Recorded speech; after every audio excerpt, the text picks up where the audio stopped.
Good afternoon, Mr. President. Well, we thank you for the opportunity to give in to us to ask you a few questions. Yes. And the first question is from Gabon Venkat. Mr. President, the first question is, as I say, from Gabon Venkat. Well, your visit to Gabon is a testament of a strong bilateral relationship between the two countries, Gabon and Rwanda. So what was the main focus of your discussion with the President, His Excellency Ali Bongo Ondimba? First of all, I'm happy to find time to be here in Gabon and indeed continue on the path of strengthening our bilateral relations between Rwanda and Gabon.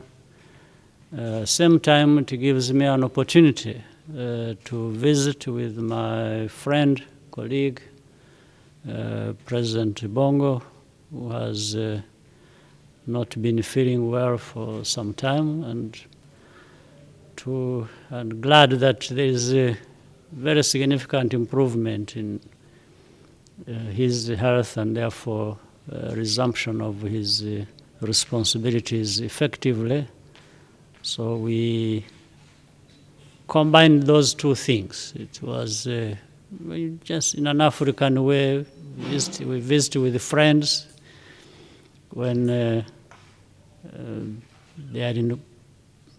when it is good times. We also visit with friends when it is not so good times.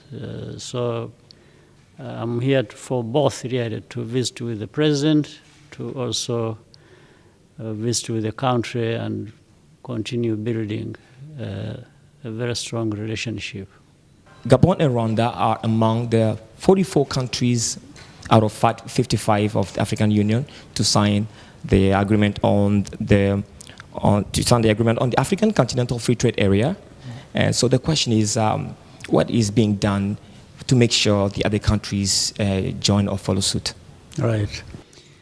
One thing I should have mentioned is also how central Gabon has been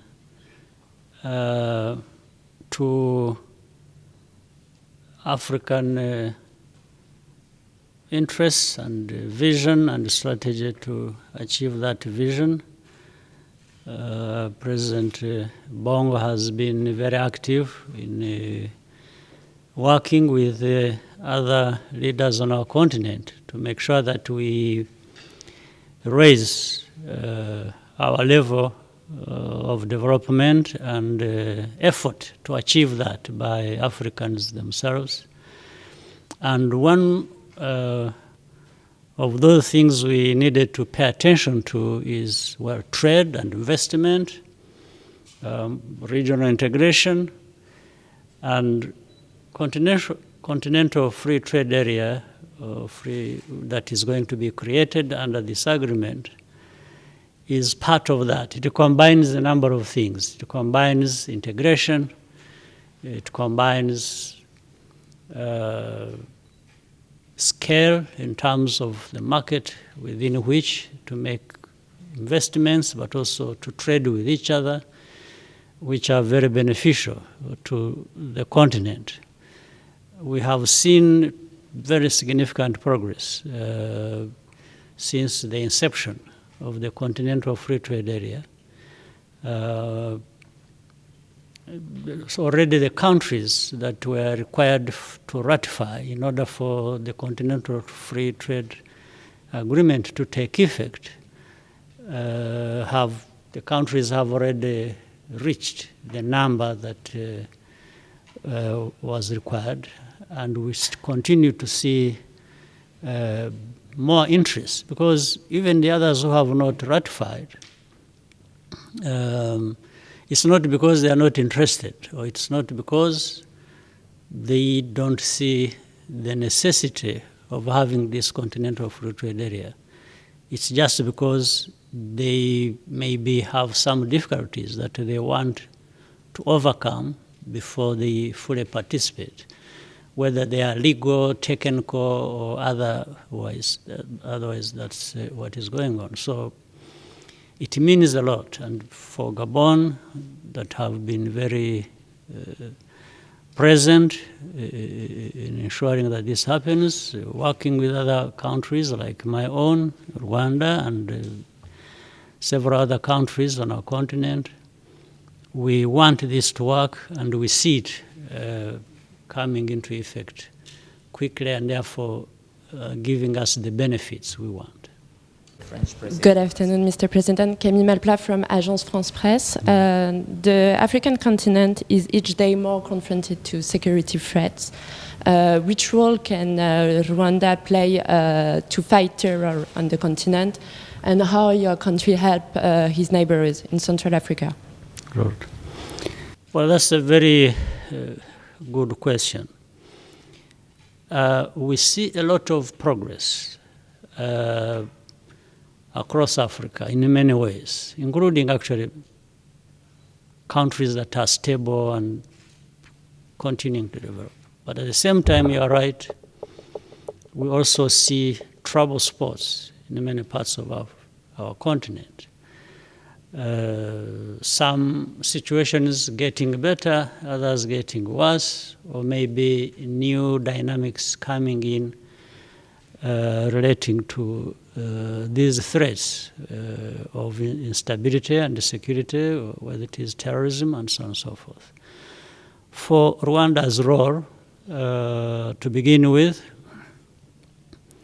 we participate, and we are of the view, we participate in and of the view that Africa must work together, we must cooperate. There is no other way we are going to deal with these problems effectively until we work together, because some of the problems cross borders. They are not confined to one area. One country is affected, and then the other countries start being affected. So working together is very important. We insist on that, and we encourage and subscribe to regional integration and continental integration. Second, Rwanda participates in peacekeeping missions, which are, I would say, once there is a need for peace support operations, it's because there is a problem. On one hand, I'm not saying I'm happy that there is this situation that requires that we have peace support operations, but I'm happy that we can participate in these missions so that we contribute, we make our own contribution towards peace and stability that the continent requires. So that's another contribution by Rwanda. And thirdly, we raise our voice whenever that is necessary with the rest of the world that one, much as we have problems, sometimes from outside of the continent, if they are not careful about how they help, they end up complicating the problems even further. So the best way is to work with African institutions like the African Union and other institutions, and work with regional countries where the problems are, and then support their ideas, their initiatives as to how to deal with the matter, rather than circumventing that, and then the outside countries, because they have means, because they have these capacities to come directly wanting to deal with these matters, it never ends well. So we want to work together in a partnership across Africa, but between Africa and other partners, and Rwanda has been very central to that as well, and emphasizing that the case should be. Thank you.